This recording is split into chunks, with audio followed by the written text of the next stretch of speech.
Ask any business leader or management expert what defines the best technology companies, and the ability to innovate will be top of the list. But coming up with the good ideas and turning them into the type of game-changing product or business that's the stuff of management legend is easier said than done. Take a look around London's Science Museum, and it's striking just how many of the devices on display, from the first mobile phones to analog cameras, look like artifacts from a bygone era, even though they are anything but ancient. Even the Apple I, one of the first sets of computers created by Steve Wozniak and Steve Jobs in a Silicon Valley garage, is just a few decades old. The challenge for the tech industry is the pace of change. Processing power is evolving at such a quick rate that there is more power in this iPhone than all of NASA possessed when it sent the Apollo 10 to the moon and back. So what does this mean for innovation? For some, it means coming up with new models to create ideas using an open source approach to developing core products. At the same time, it can also mean collaborating with other companies, even competitors. One organization that hints at a 21st century model of innovation is Mozila, the not-for-profit group behind Firefox, the web browser. With just 700 employees, its CEO, Gary Kovacs, says that its model enables it to be much more open to innovation, both with developers and outside partners such as Google, but also much smarter about how it manages its own employees to come up with new ideas. The more broadly you can cast the net of what you're trying to innovate, the more people will participate, the more innovation you're going to get. You have to encourage innovation by giving people time to focus on innovation. You have to give them a pretty lateral and broad-ranging set of objectives where they can create their own space within those. And then you have to have a way to capture that innovation. Website builder Moonfruit, a London-based startup, uses the power of the collective too. Co-founder and CEO Wendy White says that the barriers to creating a business are lower than ever.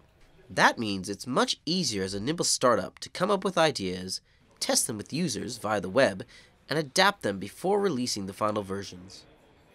The thing about a startup is it's trying to get the most out of the finances and resources it has as efficiently as possible and as quickly as possible. So you basically create the minimum viable product that you can get to market to test. It might be not the whole product, it might not be the massive, complete, all singing, all dancing thing you envision, but enough that you can get it to a customer to test it, and the customer will basically develop that product with you effectively. They'll tell you what they need and what they don't.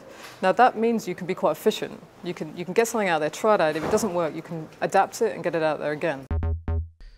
At the MIT Media Lab in Boston, the researchers are well versed in lateral thinking, as well as helping big companies to think along the lines of a startup. According to Joi Ito, a Mozila director and head of the center, the toughest challenge for corporates is to be agile enough to see new opportunities.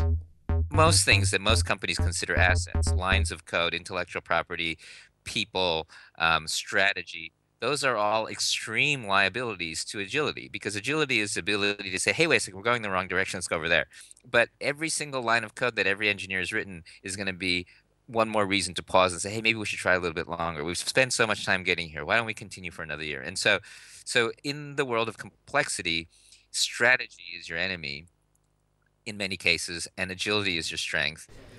That requires leadership to make sure the organizational culture encourages creativity, both to come up with the answers to the thorniest questions, but also to make sure your business is asking the right ones.